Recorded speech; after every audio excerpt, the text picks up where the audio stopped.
Hello, hello, hello! This is Synthnote back with another video.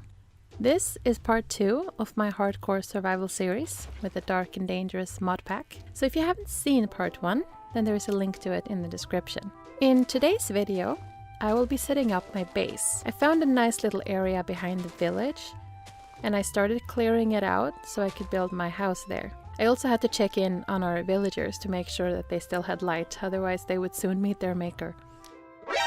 NANI? This spider had plans to consume me, but unfortunately it didn't work out for them.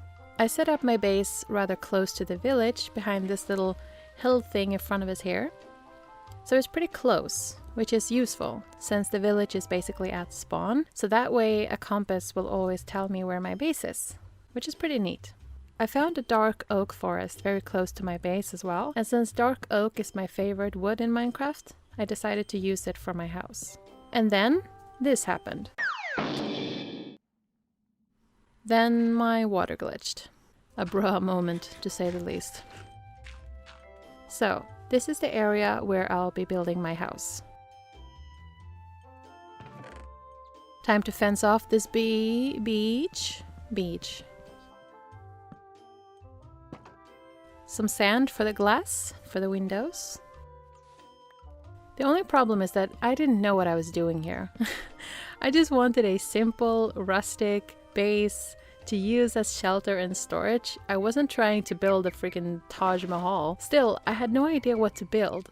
So I ended up building some pillars as a foundation, 6 blocks high, 5 blocks apart. I was basically just making it up as I went along, while hoping it would turn out okay. Then I used dark oak planks to build the walls, and I left lots of open space for windows. This is beginning to sound a lot like a building tutorial.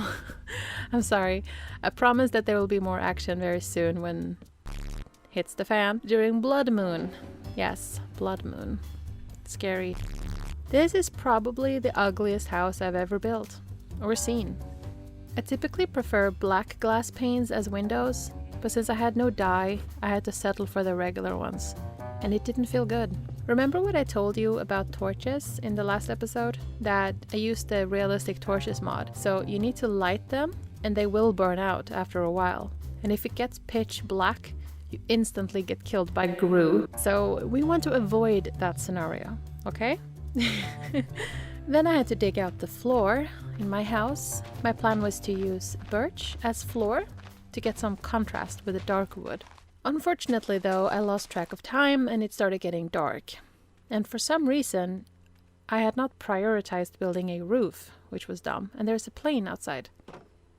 I don't know if you can hear that. But anyway. And of course, at any point here, I could have just gone to bed to make it day, you know, before the monsters started spawning. But no. I live life on the edge. Yeah. That sounds better than me being an idiot. But yeah, I wanted to keep working on the house, you know. That's that. And right around now, I remembered that spiders can climb walls.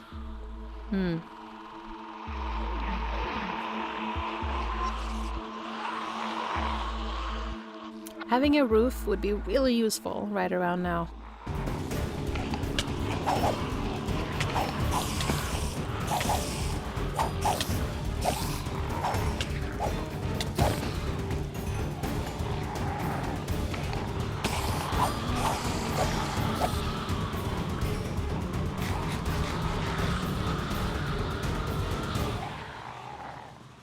And I got blood stains on my brand new birch floor.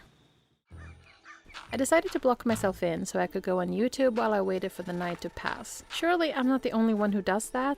You know, when you get stuck somewhere overnight and you block yourself in so you can watch YouTube or something while you wait for the night to pass. Am I the only one who does that? It's, you know, the nights in Minecraft can be pretty long. Anyway, I found some idiots lurking outside, but I dealt with them obviously. It's kind of hard to reach them over the fence though.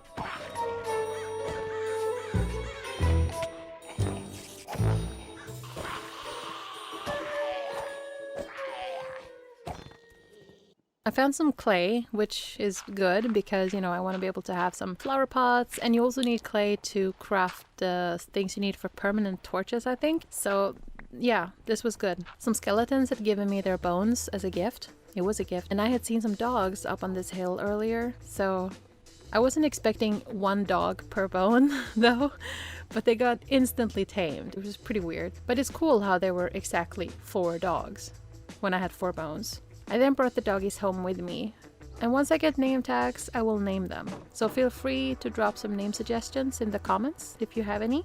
Later it was time to start collecting wool and red flowers for dye. I wanted lots of red carpets and an extra bed. Luckily, there are about 1 million sheep in the area, so we're not gonna run out of wool anytime soon. And this little bridge here is nice.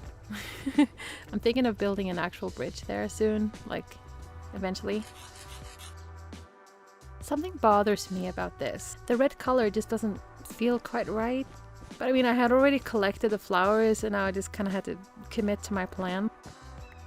Flower pots. You need them in your build. Since I had decided to commit to my plan with the awful red carpets, I went back out to gather some more wool.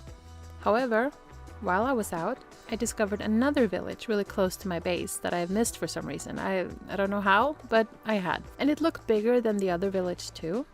I don't know why I started trading for emeralds here, but I had some coal with me and I just couldn't resist. Luckily, all the villagers were still alive, it seems. But I decided not to explore the village fully right now. I will save that for later. As for my house, I had made the super creative decision to use spruce stairs as a roof. So I needed some spruce, obviously, but luckily there was a lot of it nearby. I stayed out too long, however, and it got dark. I have turned up the brightness here, guys, but you see what I see, because I didn't see jack.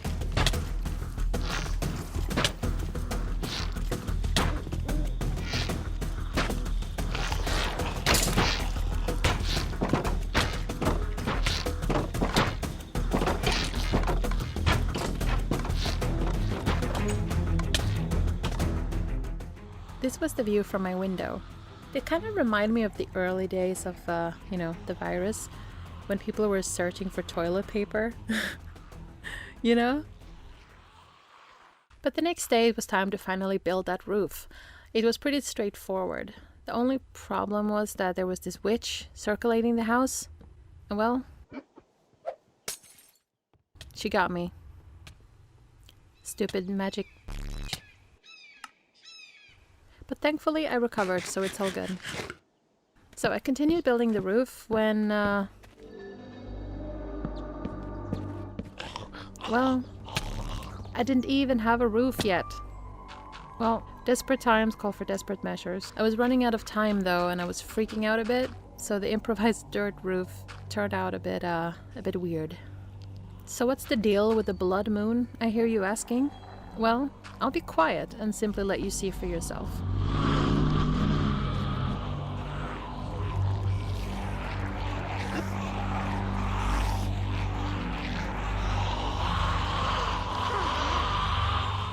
And then I just kind of remembered that zombies can break down doors in hardcore mode, and we don't want that. Maybe you want that because you want to see me freak out, but I don't want that, okay? I don't want none of that shit. I started feeling like perhaps my base was chosen by Satan himself as the location for his class reunion, and the guests had just started arriving. Like, I don't know what was going on out there. It was a mess.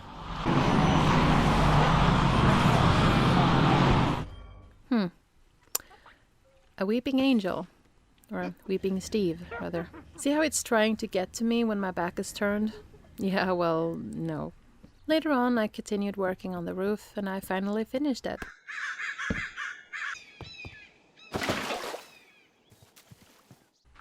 And then I had to remove my beautiful dirt ceiling. It had kept me safe during the blood moon night, but it was time for it to go. Now we have arrived at the part of the video where I show you a little bit of interior design. I had forgotten that you can only craft oak trapdoors in this version, in 1.12 that is. So when I tried to craft some epic spruce trapdoors to use as fake flower pots, my disappointment was immeasurable and my day was ruined. They ask you how you are, you just have to say that you're fine when you're not really fine, but you just can't get into it because they would never understand.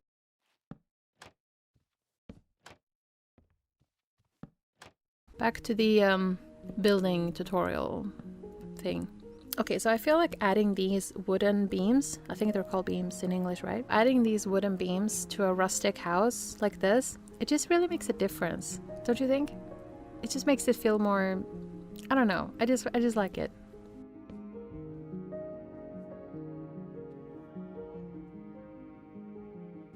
If you can already guess what I'm doing here, then you're very good at Minecraft.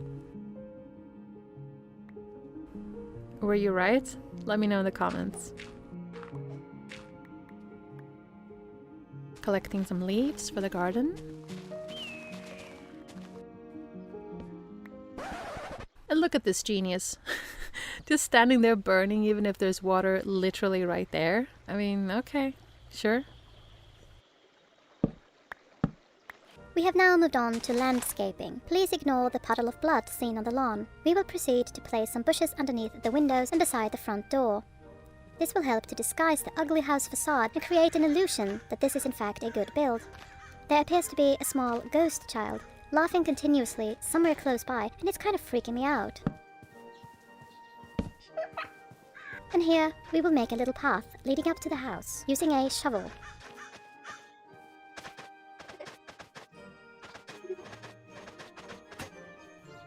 I'm so glad I found out that you can use bone meal on large flowers to get more of them. It really saves time when you have some extra bones lying around and you don't want to go searching for rose bushes.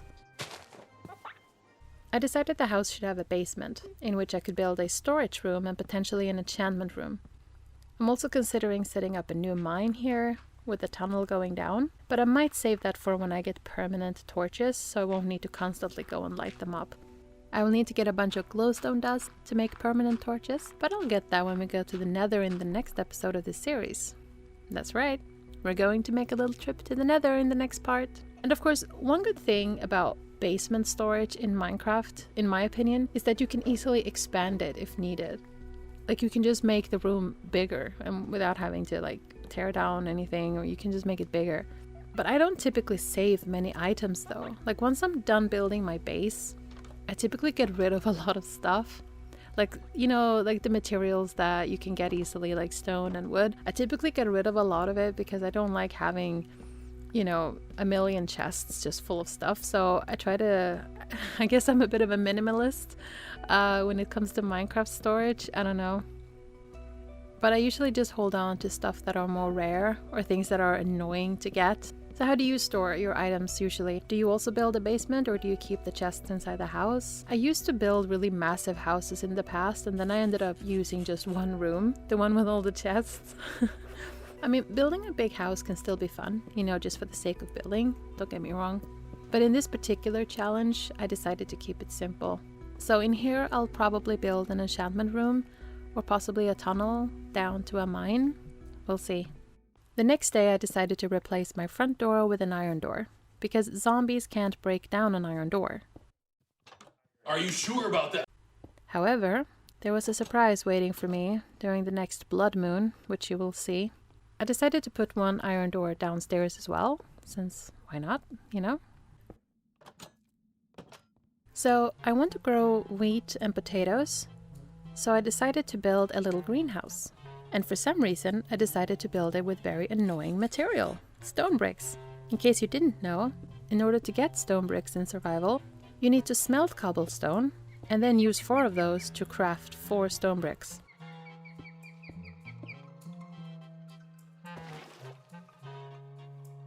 And my genius self also thought it would be a good idea to use white glass panes for the walls.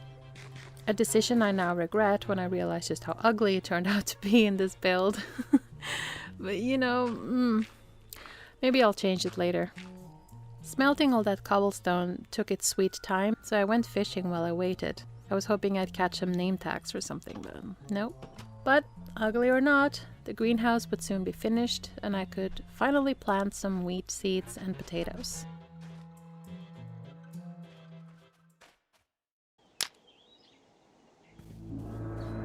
And just like that, it was time for the bloody moon to rise once again. And my water had glitched again, so I went to get some more. And I decided to put some rose bushes outside the greenhouse, just before hell would break loose. But this time, I was better prepared. I knew what to expect.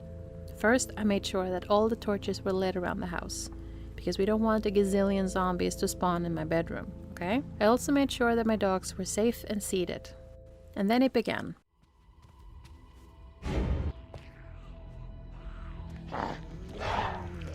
Remember the surprise I mentioned earlier?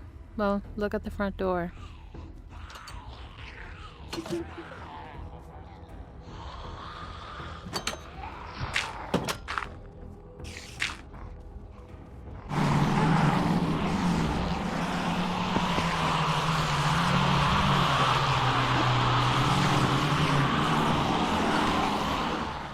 I could hear my front door opening and closing throughout the night repeatedly.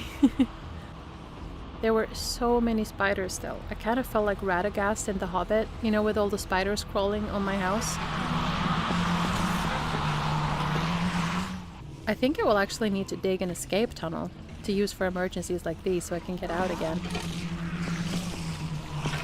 So in the next episode we will be digging out an escape tunnel, and we're also going to the Nether to get blaze rods and nether warts. So make sure to subscribe and hit the notification bell so you don't miss that. And I'll see you soon. Bye.